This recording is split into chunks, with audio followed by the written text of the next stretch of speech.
Boa noite, pessoal, tudo bem?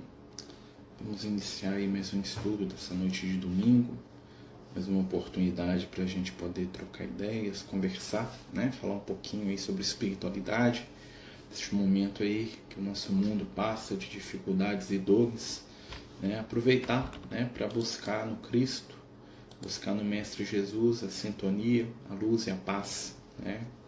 Vamos lembrar aí do nosso compromisso espiritual. Vamos nos lembrar, né, da nossa caminhada, dos nossos aprendizados e buscar, né, forças para poder dar seguimento, né, ao nosso caminho, à nossa vida diante aí, né, do universo e da nossa consciência. Nós vamos fazer a nossa prece inicial, né, e como a gente tem feito todos os domingos, né, nós vamos conversar hoje, né, sobre temas, né, que os companheiros aí propuseram, né, dentro das questões de espiritualidade, de evangelho, de mediunidade, de doutrina dos espíritos, né? Então vamos fazer uma prece, pedindo a Jesus neste momento que possa nos envolver com o seu amor, com a sua paz, com a sua luz. Pedir neste momento por todos nós, por aqueles que amamos, por aqueles que precisam de paz, pela paz na terra, pelos nossos queridos irmãos espirituais, para os trabalhos da luz e do bem e por aqueles que amamos. Jesus abençoa cada um de nós e permita que estejamos juntos a Ti, nas melhores vibrações de paz, de carinho e de afetividade. Nos dê a força, o entendimento, a paz e o amor. E fica conosco, hoje e sempre, que assim seja. Até recebi uma visitinha aqui no momento da prece, né? Pessoal, então a gente está, né, esse domingo a gente está tirando para conversar, né, sobre temas de espiritualidade, né? Então fiquem à vontade aí para mandarem, né, questões ou temas ou perguntas, né, que vocês tenham sobre o assunto. Nós vamos começar hoje falando, né, de uma questão que uma companheira colocou para a gente lá no grupo do Amigos do Caminho. E ela falava para a gente sobre como fazer para a gente melhorar o nosso contato com a espiritualidade, né? Para a gente perceber mais os mentores espirituais, para a gente perceber mais, né, os nossos companheiros do mundo maior. E para a gente lembrar disso, vamos lembrar, né, para a gente explicar essa situação, né, que os amigos espirituais eles nos dizem, né, através das várias obras, né, através das obras do Kardec, do Chico e de tantas outras aí, que a sintonia com os espíritos de luz nasce a partir do pensamento, né? Em tudo aquilo que pensamos, em tudo aquilo que a nossa mente, né, raciocina, cria, deseja, nós estamos emitindo ondas. E essas ondas, né, atraem, dentro das suas frequências de manifestação, dentro das suas frequências, inteligências que são afinizadas com elas. Então, né, para a gente buscar um espírito equilibrado, né, necessitamos de trabalhar em nosso coração ideias de equilíbrio. Para a gente chegar e encontrar espíritos desejosos de fazer o bem, né, nós precisamos estar fazendo bem. O que atrai os espíritos, o que atrai as companhias espirituais são os nossos pensamentos e principalmente as nossas ações. Quem mordeu minha mão aqui? Calma. E dessa maneira, o que acontece? Para a gente entrar em contato com os bons espíritos, precisamos procurar o clima mental deles. O Emmanuel fala de clima mental. O que é o clima mental? É o reflexo dos pensamentos das grandes entidades. Então, os bons espíritos, eles pensam no bem, eles pensam no amor. E eles vivenciam, essas situações que são para eles importantes, caras. Então, não tem como eu sintonizar com um espírito iluminado, com raiva, com ressentimento, com ódio de alguém. Até porque as ondas mentais do ressentimento, do ódio, da raiva não vão se casar com espíritos que estão emitindo, pensamentos e vibrações em torno do perdão, da compreensão, do carinho. Então, em essência, precisamos trabalhar o que? O nosso próprio íntimo, através de uma ferramenta que os amigos espirituais chamam de reforma íntima. O que é a reforma íntima? A reforma íntima é o nosso esforço cotidiano para nos tornarmos pessoas melhores, no sentido, de aprimorar aí as nossas dificuldades, de vencer os nossos vícios e de consolidar os nossos valores espirituais e as nossas virtudes. Então, como é que a gente vence um vício e como é que a gente consolida uma virtude? né, do ponto de vista espiritual. A virtude, né, como vício, né, nos diz aí o Emmanuel, ela é uma esteira de reflexos condicionados. O que isso quer dizer? Né? A prática, né, de uma virtude vai levar com que ela se consolide na nossa intimidade. A prática de um vício vai levar com que esse vício se consolide. Né? Por que alguém se vicia em alguma coisa? Porque ele repete aquele comportamento inúmeras vezes, até que aquilo que era, vamos dizer assim, forçado, se torne espontâneo. Né? A disciplina está por trás de tudo. Né?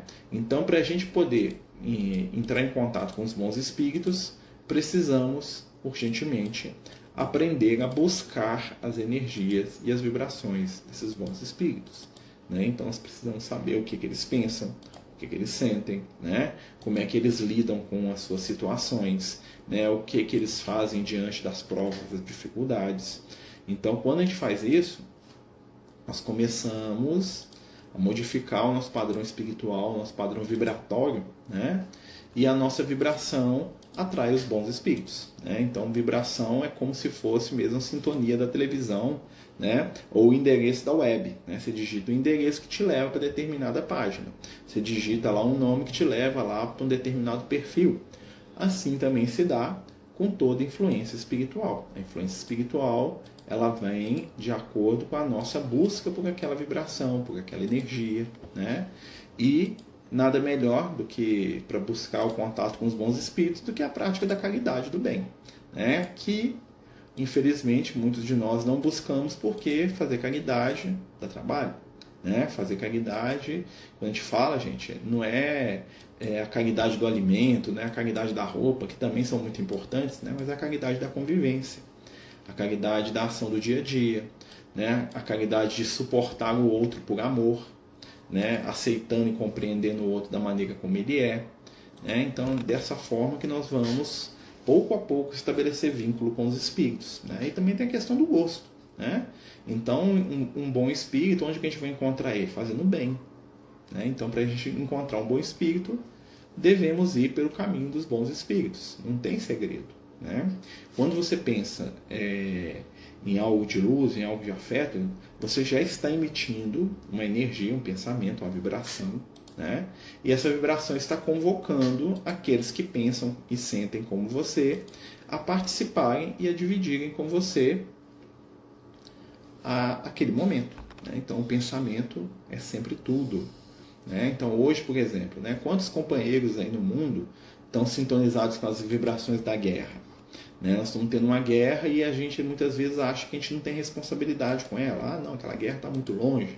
Aquilo ali não interfere na minha vida, está lá longe, lá na Europa, lá, não tem nada com isso. Tá? Mas todo comportamento de guerra que eu tenho, né, ou seja, o comportamento de disputa, de briga, de ressentimento em direção do meu irmão, né? Todo esse tipo de comportamento, ele gera uma consequência de guerra. Né? Ele gera uma consequência, uma energia, e essa energia vai se somar com a de milhares de pessoas, né? Os pensamentos em guerra. E o que vai acontecer com essa energia?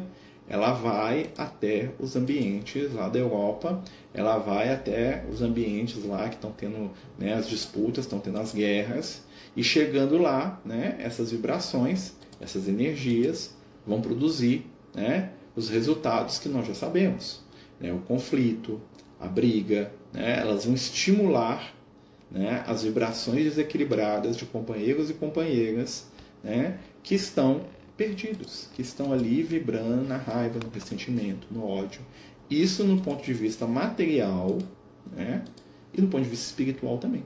Tá? Existem espíritos no plano espiritual que são exímios guerreiros. Então eles estão lá no plano espiritual, eles estão lá, né, agindo com energia, com vibração de guerra. Né? E dessa maneira, o que acontece? Quando eles estão assim, eles envolvem os encarnados nas suas energias, nas suas vibrações, nos seus sentimentos, e isso produz, né, os resultados deprimentes que nós vemos aí.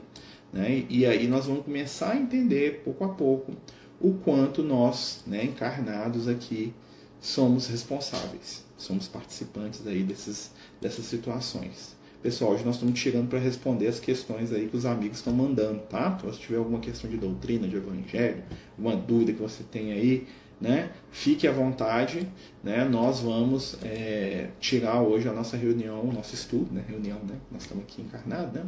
Nós vamos tirar hoje a nossa reunião para responder, né, as dúvidas aí dos companheiros, as necessidades aí dos companheiros, tá? Só mandar aqui no Instagram aqui, né? Que a gente vai comentando os temas. Nós estamos falando aí de como se aproximar dos bons espíritos, pelo pensamento, pela prática, pela ação, né?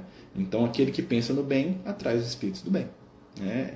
É mais fácil e mais difícil do que a gente imagina. Né? Muitas pessoas esperam uma fórmula, né, que ensine como se aproximar dos bons espíritos, né?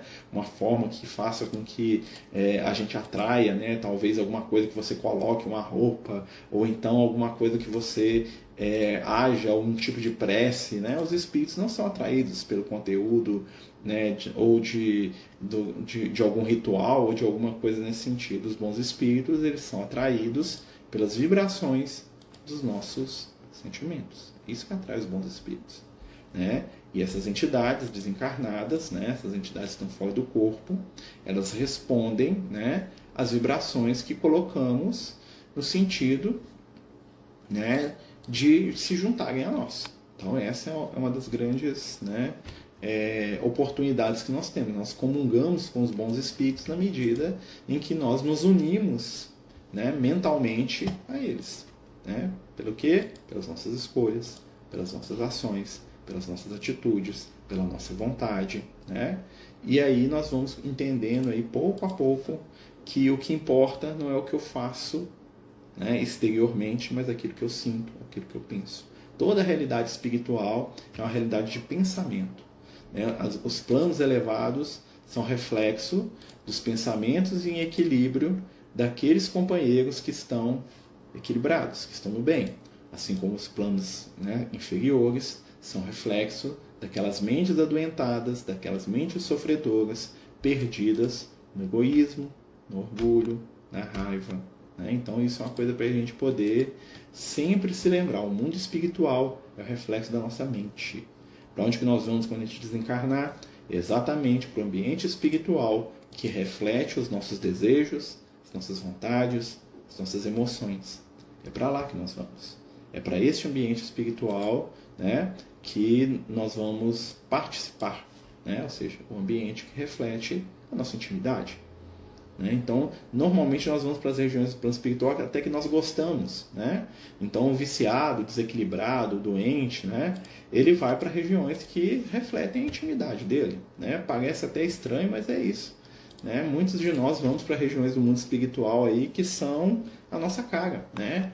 A gente tem muitas histórias aí dos amigos espirituais falando de espíritos que foram para colônias como Nosso Lar e outras colônias de transição e que chegando lá se sentiram extremamente desconfortáveis, porque aquele ambiente de altruísmo, de caridade, né, de coletividade, aquela energia de fraternidade, não era o que os espíritos desejam. Né? Não era o que os espíritos buscavam, né? Porque na verdade aquilo ali, aquela situação toda, né, aquela vibração ali, era um incômodo para essas entidades. Elas queriam, né, espíritos emeritamente egoístas, né, espíritos perdidos aí no seu egoísmo, nas suas vibrações negativas. O que acontecia com eles? Eles se sentiam fora da caixa, fora do ambiente ideal, né, numa colônia como o Nosso Lar, numa região espiritual como o Nosso Lar. Né? Isso é até assustador para a gente imaginar que tem espíritos que não gostam, né, do ambiente espiritual. Vamos ler aqui. Aqueles que, oi Alan, o nosso amigo Alan, aqueles que se encontram isolados da convivência social em mosteiros, em retiros, por exemplo, vivem uma vida inútil, não é contrário à lei de sociedade? Segundo os espíritos, tudo tem que ter um fim. Né? Se a finalidade de eu viver a vida num mosteiro é eu me colocar ali, né, fugindo do contato com os outros, é uma vida inútil, é uma vida sem sentido. Se eu vivo num mosteiro e esse mosteiro presta um serviço de caridade e eu estou lá trabalhando no bem, me melhorando, ensinando, crescendo, sendo uma pessoa melhor, aí não é inútil. Né? Mas infelizmente a gente sabe que muitos companheiros buscam, né, se isolar do mundo não para poder desenvolver algum valor, mas simplesmente para fugir daquilo que o incomoda. Né? Hoje nós estamos vivendo uma época muito hedonista. Né? O que é o hedonismo? É aquela filosofia de que o que importa na vida é o prazer. né? Nós estamos aqui para ter prazer acima de tudo.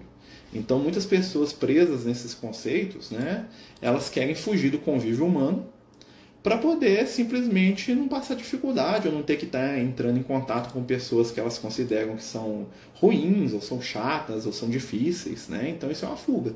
E normalmente o que acontece, né? As pessoas pagam caro por isso, eles passam a encarnação inteira na inutilidade e chegando no mundo espiritual eles, né, veem que aquilo ali não resolveu problema nenhum.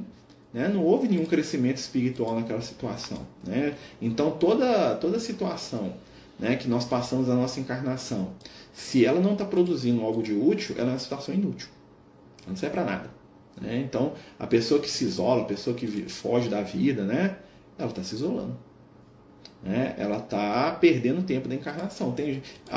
Isso é a mesma coisa do companheiro que utiliza da própria encarnação para ficar tendo só prazer. Né?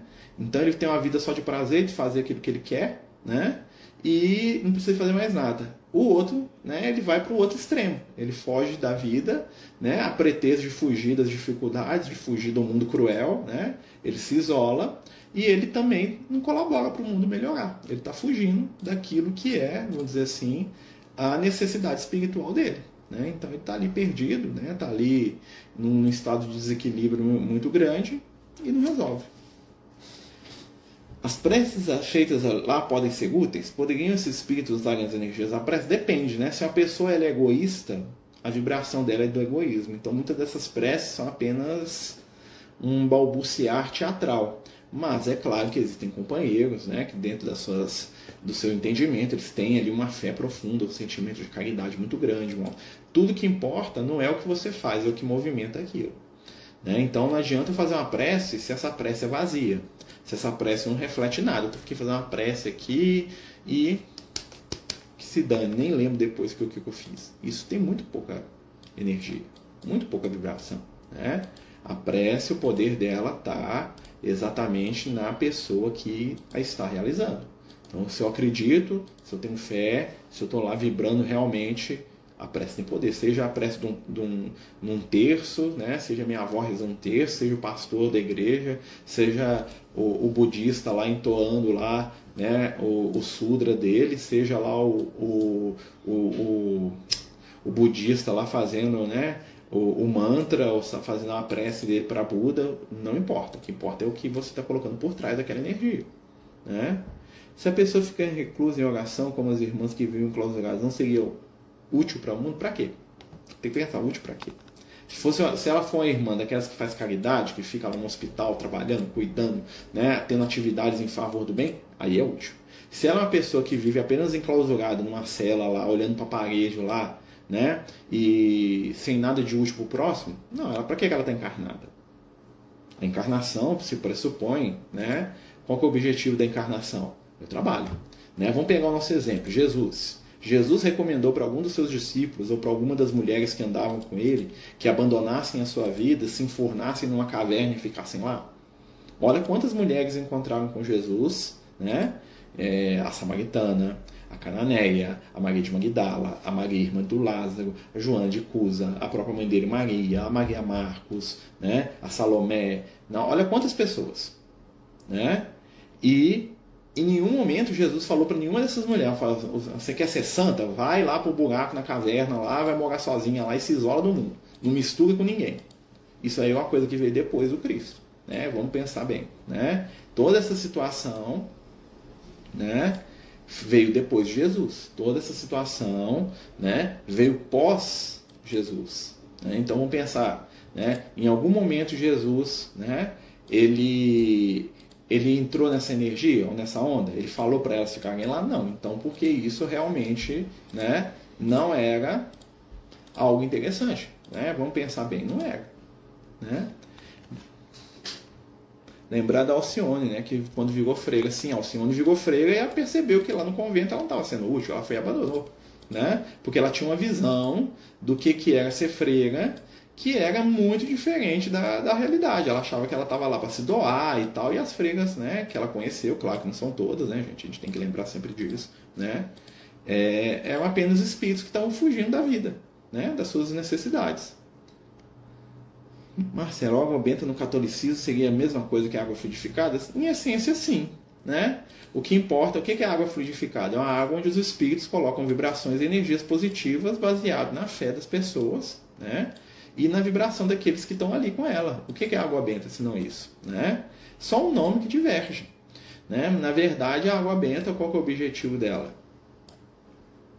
É colocar lá para o pessoal, né, energias positivas, é ajudar. Né? Apenas o que muda é a nomenclatura. Né? A gente sabe que o nome, né, é apenas um acessório. Né? Então,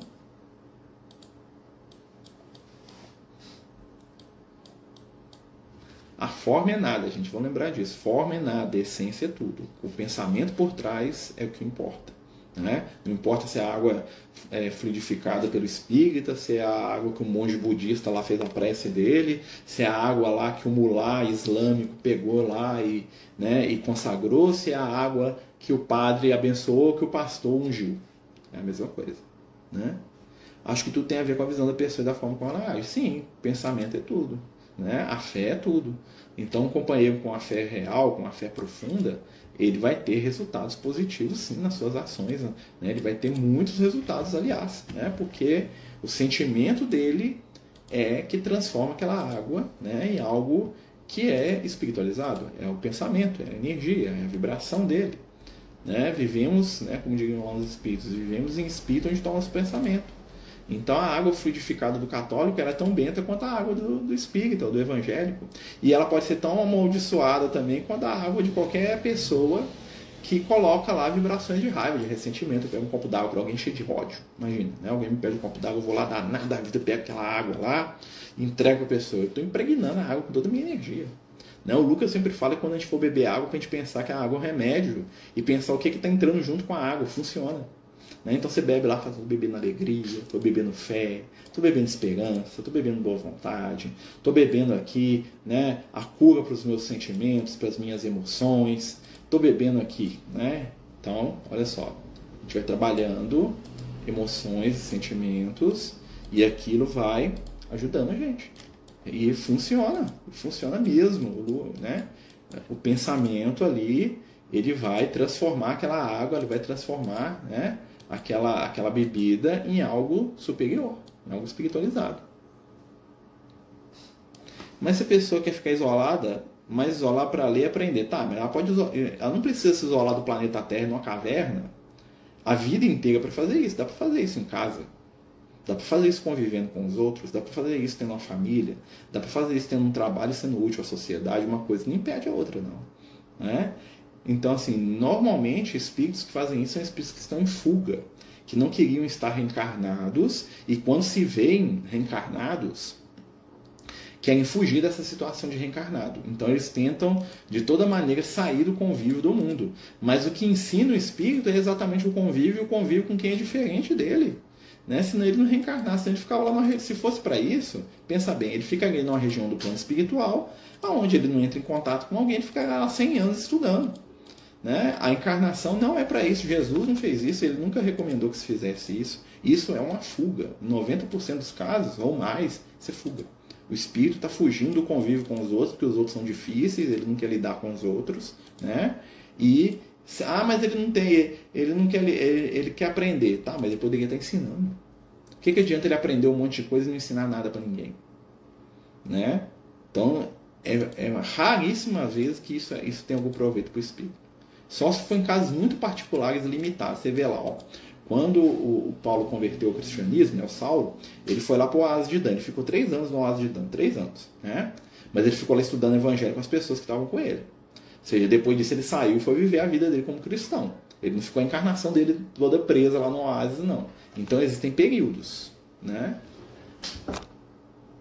A intercessão de um espírito materno elevado, por exemplo, não seria um privilégio para um espírito que não agiu no bem, em detrimento de outro espírito na mesma situação, mas que não tem quem interceda por ele? A intercessão pressupõe merecimento.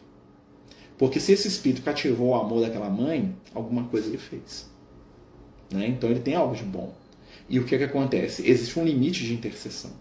Então, um espírito muito iluminado, ele pode vir aqui interceder por mim? Pode. Mas se eu desperdiço essa intercessão, ele não vai poder fazer de novo o que ele fez por mim. Ele vai poder, talvez, interceder de outra forma, mas de uma forma mais limitada. Até que chega o ponto, né? Se eu vou sendo renitente, ou seja, eu recebo a ajuda e nunca aproveito, né? Que o espírito mesmo, pela sabedoria dele, fala assim, agora não vou fazer nada pelo Marcelo. Deixa o Marcelo vamos deixar o Marcelo pastando a encarnação inteira.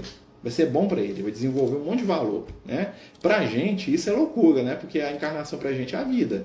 Mas pro espírito de luz, quando ele olha pra gente, a encarnação é um dia em 1 milhão.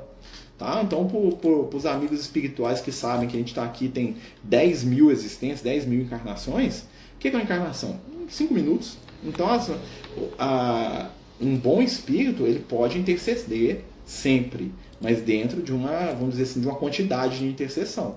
Né? Quanto mais evoluído, mais ele vai também saber se aquela intercessão é positiva ou não. Tá? Aí que está a questão. Um espírito iluminado, né, essa mãe, né, que você está falando, né, essa mãe iluminada que intercede pelo filho, ela já tem uma maturidade espiritual muito grande para entender que tipo de intercessão, o que o filho dela precisa de verdade, né, e como fazer. Se lembrar, gente, intercessão nem sempre é positiva aos nossos olhos. Tá?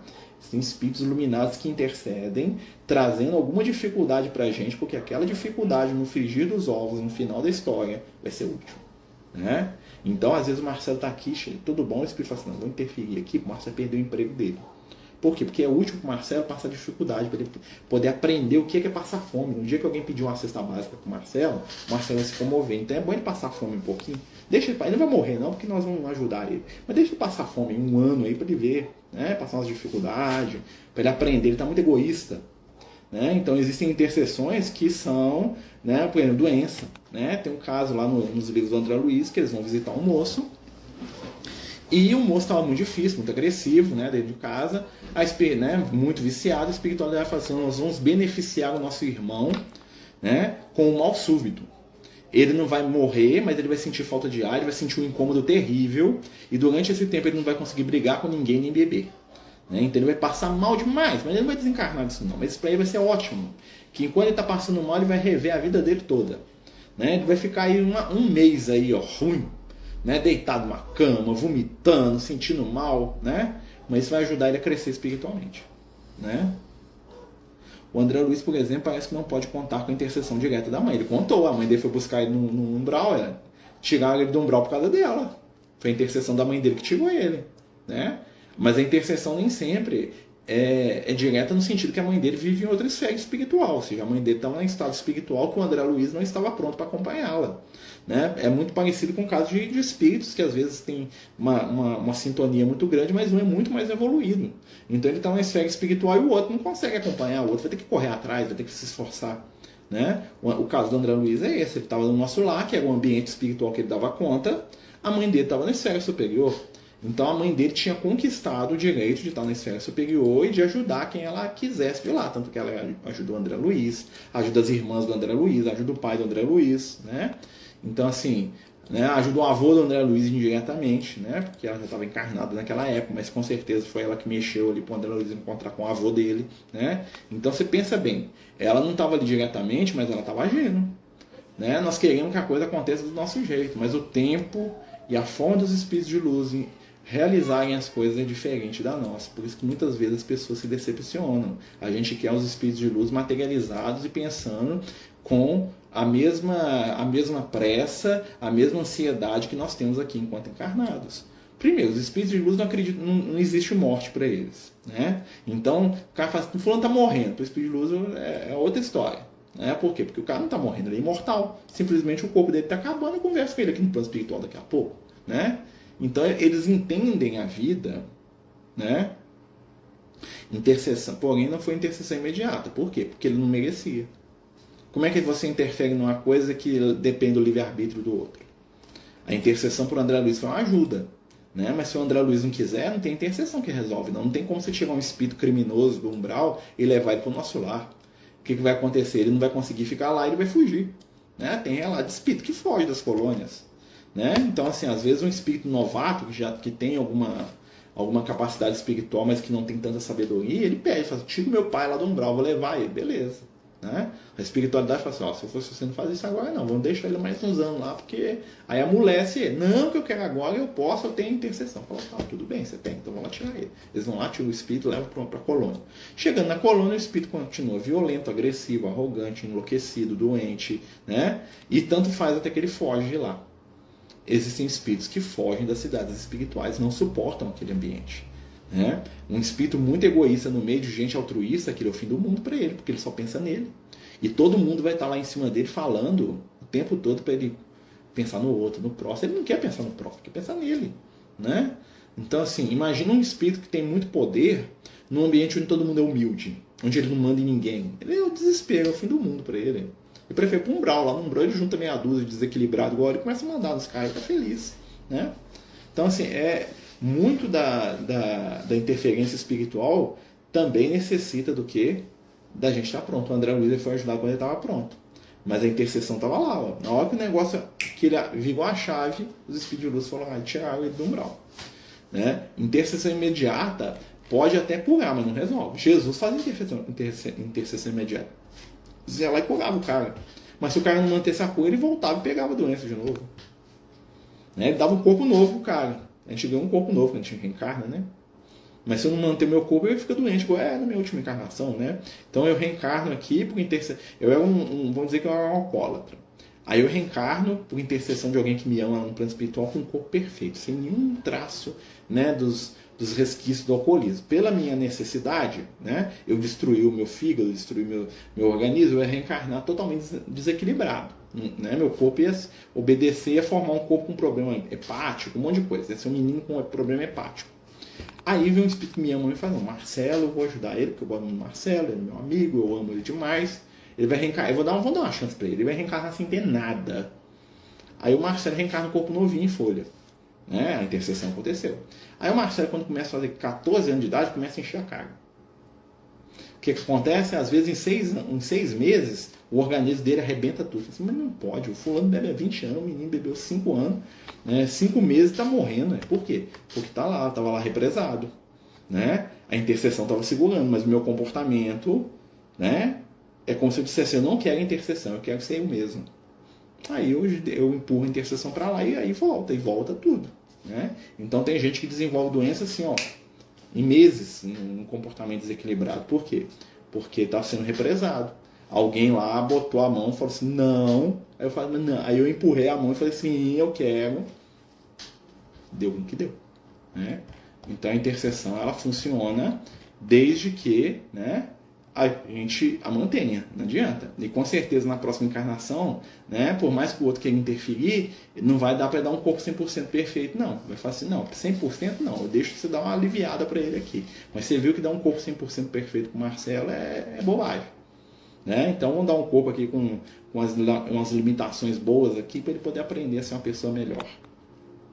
Pessoal, a gente está conversando aí sobre doutrina espírita, mediunidade, evangelho. Quem tiver qualquer questão aí, dúvidas, perguntas, fica à vontade, tá? A gente tá aí à disposição. Vamos conversando. O espiritismo fala assim muito em trabalho. Como fica o restante da encarnação? Aí, né, é diferente, né? Porque o que é trabalho? Trabalho é toda ocupação útil. Quando os espíritos falam de trabalho, eles estão falando da ação positiva no bem. Então, dentro da minha casa com meus filhos, eu estou trabalhando. Eu posso ser um bom exemplo, eu posso ser um mau exemplo. Né? Deitado numa cama, eu posso trabalhar. Né? Eu posso trabalhar por mal, sendo um resmungão, um chato, que reclama de tudo, que está nervoso. Né? Eu vejo isso muito lá no hospital onde eu trabalho. Há uns anos atrás, eu trabalhava levando medicamento lá para o pessoal da hemodiálise. E eu notava, assim, normalmente, muitos pacientes que são atendidos lá na hemodiálise também têm hanseníase, tem lepra, né? Não usa mais o termo lepra, né? Mas só para a gente entender bem. Né? E a gente via casos semelhantes à diferença. Né? Enquanto alguns companheiros lá, né, que estavam lá sofrendo e passando dificuldade, eles brigavam com o enfermeiro, eles entravam na justiça por causa de por causa de fruta, faltava fruta, porque não tem maçã, o cara acionava a prefeitura na justiça. Né? E brigava, e estava sempre nervoso, agressivo, jogava os trem na cara dos enfermeiros. Porque vocês estão trabalhando para mim, vocês são meu empregado. O cara estava lá, fazendo hemodiálise, cheio, leproso, e tratava os outros assim. Do outro lado, o outro que tinha o mesmo problema, às vezes um grau maior, né? Tudo para ele era lindo, tudo era bonito, muito obrigado, nossa, vocês são bons demais, nossa senhora, que beleza, que... São espíritos diferentes passando pela mesma prova. Um está trabalhando, que é aquele que está enfrentando a prova com amor. Outro não está trabalhando, não. O outro está só em processo de expiação espiritual. Né? Então o trabalho que os espíritos falam é a nossa ação positiva dentro do tempo que nós temos. Eu posso fazer o trabalho do bem aqui, eu estou sentado aqui, isso aqui, né? Eu estou tentando fazer um trabalho do bem, né? Dentro das minhas limitações, é claro, né? Eu poderia estar gastando esse mesmo tempo que eu estou sentado à toa para fazer alguma coisa inútil ou pior, para fazer alguma coisa que prejudica os outros. Trabalho, tá? Não é só carregar a cesta básica, fazer campanha do quilo, não. Apesar que esse também é um trabalho, né? Não é só isso, não. O trabalho é usar o nosso tempo de maneira útil pra gente e pro próximo. Seja o tempo da diversão, você pode se divertir já, né? Imagina, eu vou me divertir, mas eu chego lá e eu brigo com todo mundo, eu sou chato, eu pego no pé da mulher, dos filhos, eu brigo por causa do refrigerante, eu vou lá na fila do cinema lá, eu não espero, aí o cara que tá recebendo o ingresso lá, eu xingo ele todo. Eu tô trabalhando mal. Né? Eu posso estar numa viagem de férias e estar trabalhando bem. Né? Vamos lá. O presidente da Rússia pode não voltar a reencarnar como Hitler, é bem diferente o caso dele, né? O Putin é um espírito muito menos atrasado que o Hitler. Você pensa que o Hitler é um cara que sistematicamente exterminou lá, né, milhões de judeus, sem contar os milhões que morreram na guerra, soldados alemães, soldados, né? Então, assim, o Putin tem que fazer muito para casa ainda para chegar no dedinho do pé do Hitler. Graças a Deus, né? Não precisamos que ele faça, né? Então, assim, os casos dos dois são bem diferentes, né? O Putin é um espírito ali que você vê que tem um certo desequilíbrio, né? Mas o desequilíbrio do Putin, ele bate com o desequilíbrio dos outros líderes do planeta, né? Se os outros líderes do planeta se sentassem e conversassem como irmãos, nada disso teria acontecido, né? Quando um não quer, dois não brigam. E ali estava um provocando o tempo todo, até que o mais maluco do lado da corda puxou demais, que é o que está acontecendo, né? Toda guerra é sempre o mal contra o mal, vamos lembrar disso. Né? Vamos lembrar que lá na Ucrânia existem os maiores grupos de extrema neonazista tá lutando lá do lado do governo da Ucrânia. Né? Quer dizer que todo ucraniano é nazista? Não. Quer dizer que existem nuances nessa situação. Quer dizer que isso diz que o Putin podia atacar lá? Não, porque ele é um outro país, não tem direito de invadir o país dos outros, não. Mas olha só, né? A violência gera cada vez mais violência.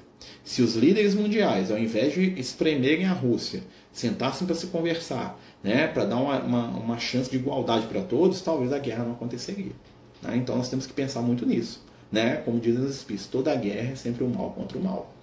Né? Claro que existe um mal menor e um mal maior, mas é tudo mal. Tá? Não tem espírito de luz nenhum falando pro outro, vai lá jogar bomba lá no seu irmão, lá. Vai lá e arma o outro até os dentes lá, ó. Vai lá e espírito de luz, não faz isso não. Né? Então a gente tem, né? Então assim, o caso do Putin depende, ele está dentro do processo ainda. Quem sabe ele arrepende disso aí e volta para casa, não sei, né? Deus abençoe, né? E sem contar que uma guerra igual aquela da Segunda Guerra Mundial, nós não vamos ter de novo aquilo não. Tá? Pode ficar bem tranquilo, isso é uma coisa que a espiritualidade mesmo falou, aquilo ali é uma coisa localizada, né? Por mais assustador que seja por causa da mídia, né? Mas você pensa bem, a Segunda Guerra Mundial morreram milhões ali, né? Então tá sendo uma guerra de escopo muito melhor. Graças a Deus, não devia ter guerra nenhuma, né? Que ninguém quer a morte de ninguém, né? Mas a tendência é que os movimentos ali se apaziguem, porque a espiritualidade está trabalhando ali. Tá? Na Segunda Guerra Mundial é um momento da história do planeta que a espiritualidade meio que lavou a mão. Tá? A espiritualidade só conteve a coisa para não ficar violento demais. Já estava muito violento. Né? Por quê? Porque era armadilha de lobo pegando lobo. Você tinha, né, um monte de governos ali desequilibrados e odientos. Né? Claro que o Hitler era o pior, né? Se a gente for analisar, né? Mas os outros estavam longe, não. Né? Então, assim... Então, aquela coisa toda, você vê lá, os Estados Unidos jogar 2 bombas atômicas no Japão depois da guerra acabar. Só para mostrar que eles podiam.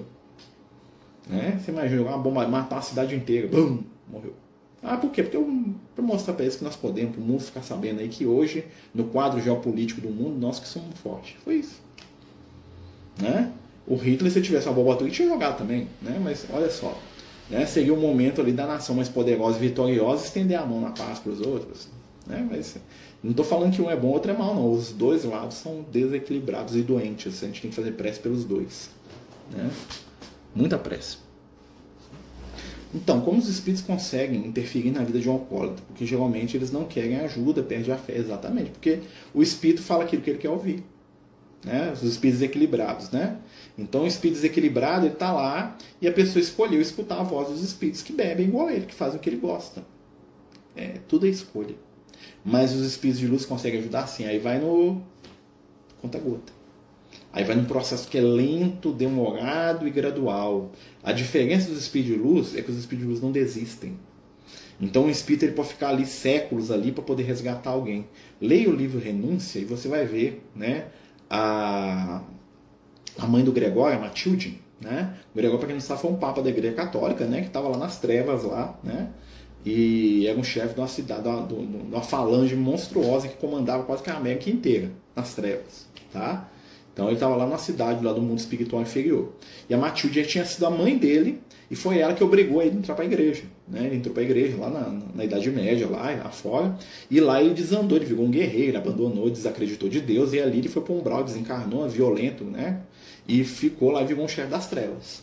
Aí a Matilde, falando com o André Luiz, com o Gúbio, que é um outro espírito que está lá indo ajudar, ela fala assim, depois de 500 anos, eu sinto o meu filho entediado do mal. Olha só a frase da Matilde. 500 anos.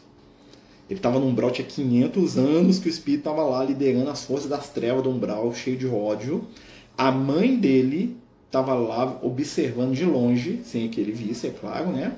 Ela ia visitar ele de vez em quando, invisível aos olhos dele, porque ele não percebia, né? E aí agora, né, na hora que o livro se passa, lá na década de 40, ela fala assim, pela primeira vez em 5 séculos eu sinto o meu filho entediado. Ele não estava arrependido, ele não estava cansado, ele não estava desanimado de ser mal, ele estava entediado, ele estava com tédio. É estranho de ser mal. Saco. Cansado disso aqui, cansado de julgar os outros, cansado de ficar sentado nesse trono aqui, cansado dos outros ficar me adorando igual Deus aqui. Tô entediado dessa vida aqui. Aí ela fala, é agora que nós vamos pegar ele.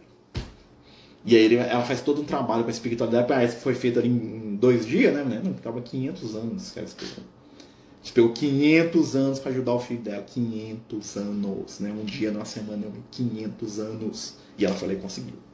E ela tira o Gregório das trevas.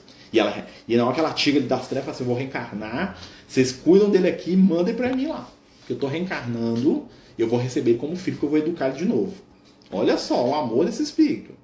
Ia receber um filho complicadíssimo, um espírito desequilibradíssimo, né? Ficou 500 anos trabalhando pro cara, na hora que o cara tremeu nas trevas lá, estiraram ele para recuperar ele, ela já reencarna e fala assim, vocês podem mandar que daqui a pouco, quando eu estiver na fase, né, adulta, vocês me mandam ele aí que ele vai ser meu filho aqui.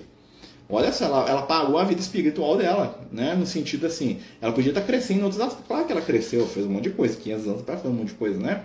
Ela se tornou um espírito iluminado. Mas sempre o foco foi o quê? Ajudar meu filho. Porque eu obriguei meu filho a ser padre. Quando eu obriguei meu filho a ser padre, eu tirei o livre-arbítrio dele. Ele foi para a igreja, fez um monte de coisas terríveis lá dentro da igreja, até assumiu o título de papa, né? Desequilibrou geral, né? E eu me sinto responsável. Ela é culpada dele ter feito mal? Não. Ela estava dentro da história, né? Talvez, mas se ela não tivesse mandado ele para a igreja, talvez ele fosse outra coisa maligna, né? Porque ele ia ser aquilo que ele era. Né? Apesar que ele culpava ela, ele falava que a culpa era dela, que ela que mandou ele para a igreja, que ele virou aquilo por causa dela, né? E estava empurrando a responsabilidade. Mas mesmo assim, né? Ela foi lá e ajudou ele. É isso aí, ó. Né? A espiritualidade vai ajudar. Existe alguma forma de saber quando um sonho de fato um encontro com algum espírito? Sim, é a emoção. Aquilo que nós sentimos. Não tem, gente, quando você encontra com alguém que você ama no mundo espiritual, a emoção é diferente. Né? Claro que existem alguns sonhos que são lembranças, a gente está lembrando às vezes de uma situação de uma vida passada, a gente está lembrando às vezes, né, de alguma questão lá que aconteceu em outra encarnação, e aquilo traz, né, uma sensação, assim, uma saudade, né, que é uma lembrança. Outra coisa que você encontra, você encontrou com alguém, pode ter certeza, é algo assim acachapante, você acorda e fala, nossa, é aquele sonho que você acorda de manhã e fala assim, nossa, agora eu acredito que existe vida depois da morte, viu? No... Depois até a vibração sai, né? Mas na hora que você acorda, você fica assim, que coisa boa, né? Nossos sentidos se limitam ao que podemos perceber pelos óculos. Nos espíritos a visão não está limitada, porém nas colônias mais próximas os sentidos ainda são limitados? Sim, porque os sentidos são análogas ao do corpo físico.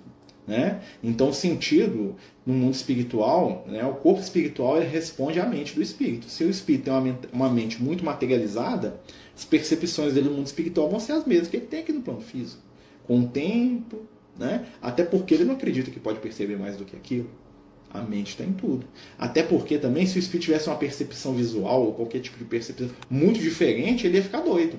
Igual a gente estava falando outro dia lá no estudo, imagina você enxergar, igual os espíritos falam lá para Kardec, você enxergar em todos os cantos do seu corpo. Seu dedo enxerga, aqui nos olhos, aqui atrás, em cima da cabeça, aqui de baixo, dentro da boca, aqui atrás, na orelha. Tudo você está enxergando ao mesmo tempo. Ou quanta informação visual. Você ia ficar você ia ficar tonto, você está acostumado a ver só num foco. Você ia passar mal, você ia cair e falar assim, meu Deus, eu quero... Né? E isso, escutar, ouvir, sentir, cheirar, tocar, imagina. Nós não temos sensorial ainda, nós não temos capacidade mental ainda para isso. Né? E isso vai acontecer quando a gente chegar num nível espiritual superior. Aí nós vamos conseguir, mas isso é um processo, né? Lento e gradual. Né? Vamos lembrar que quando o Kardec ensina, quando os espíritos falam isso para os espíritos estão falando do geral, tá? Eles não estão falando do específico, né? Eles estão falando do ideal da coisa. O espírito, ele enxerga tudo, né? Eles estão falando, quando eles estão falando, eles estão pensando assim, que esse espírito iluminado que vive lá nas estrelas igual Jesus, é assim que eles percebem o universo, né? Nós aqui estamos ainda dentro, né, de um parâmetro de percepção que reflete o nosso estado espiritual atual. Não adianta, a evolução não dá saltos, né? O Kardec fala isso, os espíritos falam isso, o Emmanuel fala isso. Como se chama esse livro mencionado? Libertação. Tá. Estou falando de libertação, amigo. É a libertação que tem o Gregório. Tá? A libertação do André Luiz. Chama Libertação, pelo Chico Xavier. O livro que fala da Alcione, né, é o Renúncia, que fala da história da Alcione, da freira, que foi freira, né? Durante um pouco tempo de vida, mas foi. Né? A Alcione viu. Não é que ela viu que o negócio não ia rolar lá, ela casca fora do convento. Né? Ela sai. Né? Porque ela não estava lá para se isolar, ela estava lá para trabalhar no bem. Na hora que ela viu que o pessoal lá não era muito chegado no trabalho, ela cascou fora. É o que o Espírito de Luz faz. Ele chega, que legal isso aqui, né? Quer participar. Né? Eles fazem isso até com a gente. Né? Eles chegam, nossa, que bom, hein? Olha só, que legal, Marcelo, quero trabalhar. Não, que bom, vamos lá, vamos. Aí eles falam assim, Marcelo, o negócio é o seguinte, vocês não estão trabalhando nada aqui, ó, casca aí. Né? Os Espíritos de Luz são assim. Eles se aproximam da gente para nos ajudar, eles nos amam, né? Você fala assim, nossa, quer fazer um trabalho de caridade. Aí vem os espíritos de luz. Aí não que eles veem o que a gente está fazendo, aí eles decidem se eles ficam ou não. O pessoal ali é só turma da boa conversa. O negócio deles é bater papo, colocar a mão na massa mesmo que é bom, eles não são chegados, não. Sempre tem uma desculpa para não fazer as coisas, sempre tem uma desculpa, né, para fugir da responsabilidade. O que é que acontece? Os espíritos de luz dão tchau. Fala assim, vamos daqui uns 2 anos nós voltamos aqui para ver se melhorou o ambiente aqui, vocês estão trabalhando de verdade, né? Porque o que importa que atrás dos espíritos são as nossas ações, os nossos pensamentos, o móvel, né? Gente, nós estamos conversando, né, sobre temas aí da doutrina espírita e do evangelho, né? Quem tiver aí questões, perguntas, fiquem à vontade, né? O nosso tempo aí, nós ainda temos uns 13 minutinhos aí para a gente conversar, né? Se Deus quiser e permitir. Tá? Fiquem todos à vontade aí para trazer esses questionamentos, as suas dúvidas, né? Lembrando aí que nós estamos aproveitando o nosso tempo aí para conversar, né, sobre a doutrina espírita, sobre o evangelho, né, sobre os temas aí da espiritualidade, tá bom? Fiquem todos à vontade aí para falar e para perguntar. Né? Voltando na questão da guerra, né, gente? Vamos lembrar, né? A guerra ela só existe pelo egoísmo do ser humano. Né? Então, assim, o meu egoísmo causa o estado mental apropriado para se ter uma guerra. Né? Um líder egoísta leva o seu povo, né, através do seu egoísmo, a situações deprimentes aí que só a guerra explica. Né? Então, o líder ele é sempre responsável. Por quê? Porque é ele que está colocando aquelas vibrações, aquelas energias ali, né? E é ele que está trabalhando, né, de certa forma, vamos dizer assim, né, e prejudicando às vezes a situação. Uma intuição persistente fala sobre os nossos mentores. Quem são os nossos mentores? São os nossos amigos. É uma mãe, é um pai, é um professor, é um irmão de outra encarnação, é um filho, né?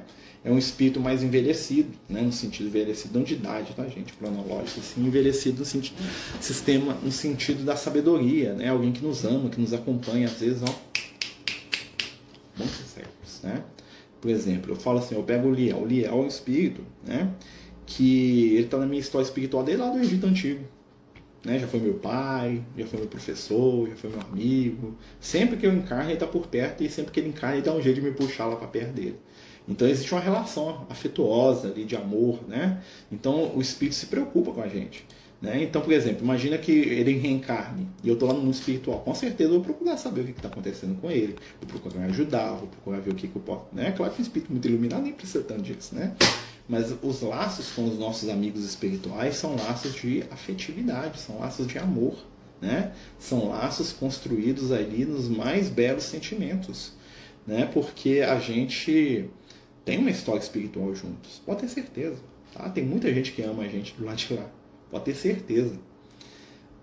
Intuição persistente pode ser uma orientação espiritual? Pode, mas aí tem que ver intuição de quê? É uma coisa positiva? Se for uma intuição para fazer caridade, para perdoar os outros, para compreender mais, para amar, aí é uma orientação. Se for uma intuição persistente que o outro está te roubando, está fazendo mal para você, que você tá o outro está com inveja, isso aí já não entra muito em intuição, não. Né? Mas se são intuições positivas que nos fazem ser melhor, pode ter certeza que é. Né? Ó, chegou um look.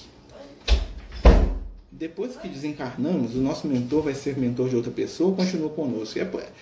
Alguns espíritos, eles são, vamos dizer assim, responsáveis por famílias inteiras. Tá? O que acontece? Na medida que a gente evolui, a gente individualiza a atenção, vamos dizer assim. Né? É aquela questão, um professor de jardim da infância, ele cuida de 50 meninos. Estou exagerando, tá, gente? Aí, quando você vai fazer um mestrado, doutorado, você tem o seu orientador. Fulano é o meu orientador de mestrado. Né? É assim que todos falam, eu não sei, não, eu nunca fiz. Né? Ou seja, está individualizado. Vocês estão entendendo? Então, quanto mais o espírito cresce, mais ele se torna alvo de uma atenção mais específica e de um mestre mais específico. Né? Mas o nosso mentor, com certeza, vai continuar sendo uma referência para a gente. Ele é um amigo. Né? A gente tem muito o mentor como algo, vamos dizer assim, particular. E não é. Tá? O guia espiritual de uma pessoa pode ser guia de vários. Se ele der conta, se ele tiver interesse em fazer isso. Né? Às vezes ele é guia de uma família, ele está cuidando de várias pessoas. Né? Então eu posso dizer, por exemplo, que um amigo espiritual que cuida de mim, ele nem é sensível aos problemas dos meninos aqui de casa. Né? Então ele vai vir, vai visitar, né? Vai olhar, vai ver o que ele pode fazer. Às vezes acontece de espíritos serem mentores de 2, 3 pessoas da minha família, aqui mesmo em casa tem. Né? Tem os meninos aqui, ó, o João e o Luke, o mentor dos dois é o mesmo espírito. Né? Por quê? Porque ele tem uma ligação com os dois. Ele já foi pai de uma encarnação, já foi irmão do outro. Ele tem uma ligação. Até porque nasce na mesma família, porque tem uma sintonia. Então é possível que o mesmo espírito, né? Se for um espírito que ele acha que é interessante, ele pode ser mentor da família inteira. Né? Mas é tudo aí que são as situações. Às vezes depende da necessidade do espírito, mas o laço persiste, com certeza. Até porque a gente não passa na frente da evolução dos outros, né? Então aquele espírito sempre vai ser mais sábio que eu, de alguma forma, né? Por mais que eu cresça, então ele vai ser sempre uma referência para mim, né? Sempre eu poder eu sempre vou buscar para pedir conselho, né? Só que vai mudando a relação, você se torna adulto também, né? Espiritualmente falando. Mas cuida, pode ter certeza. Pode ter certeza que eles cuidam e cuidam muito da gente, né? Por quê? Porque nos amam. Né? E nos amam da maneira mais equilibrada. Nos amam com o amor, né? O amor compreensivo, o amor fraterno. Né? Como diria lá, o amor que cobre a multidão do pecado, né? O amor que entende. Né? Então, o mentor é sempre equilibrado, sempre amoroso, gentil. Né? E nós não somos donos dos espíritos, não, tá? Os espíritos falam o que eles querem. Às vezes o espírito tem 50 protegidos aí, a gente não está sabendo, nunca ouviu falar, mas é possível. Jesus cuida do planeta inteiro. Né? Então ele é mentor de todo mundo. Você já falou, mas quem foi Lutero na encarnação do Lutero? Paulo de Tarso. Lutero foi o Paulo de Tarso. A encarnação antes de Lutero. Seu Paulo lá, né? Ou Saulo para os íntimos, né? Paulo de Tarso, Lutero ou Paulo, com certeza. Né? Até o temperamento é o mesmo, né? Infelizmente. Né?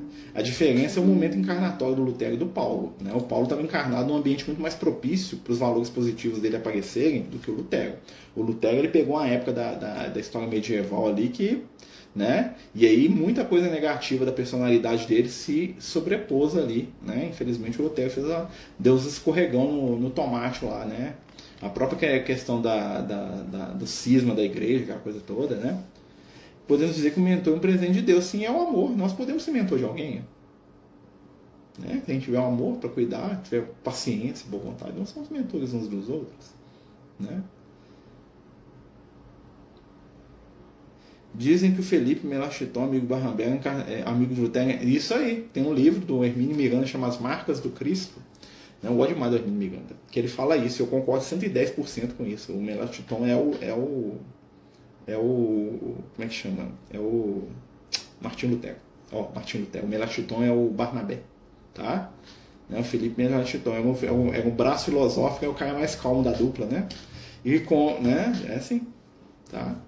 Eles estavam lá reencarnados, e vários outros personagens do Evangelho estavam reencarnados naquela época, tá?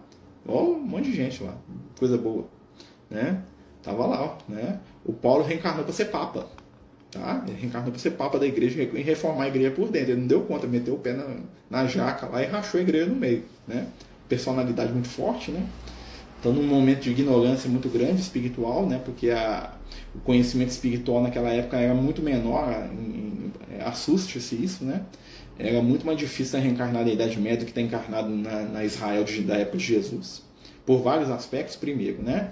O conhecimento na época de Jesus os professores do Paulo na época de Jesus eram muito mais espiritualizados. Jesus tinha encarnado há pouco tempo, ou seja, a vibração do Cristo estava no planeta assim, colada.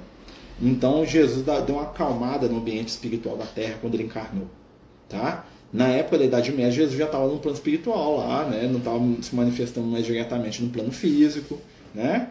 Então a vibração dele estava um pouco distante da Terra. Então o planeta Terra estava mais, né? Então ali, né, é um momento de prova, né? Jesus manda 2 dos seus discípulos encarnarem naquela época. O Francisco de Assis, que reencarna lá no ano 1100 alguma coisa, e depois, cerca de 300 anos depois, ele manda o Paulo de Tarso. Vocês vão lá. Um era para trazer o amor para a igreja, o outro é para resolver as questões aí de interpretação espiritual. O Francisco de Assis conseguiu.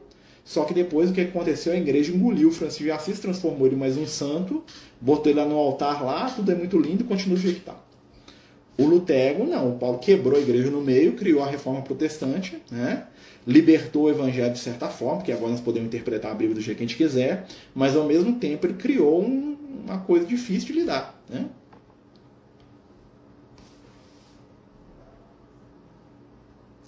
Partindo do princípio que nossos mentores são espíritos que nos amam, podemos dizer que quando desencarnam, de acordo com a evolução, poderá ser nosso mentor quando voltar para o plano espiritual.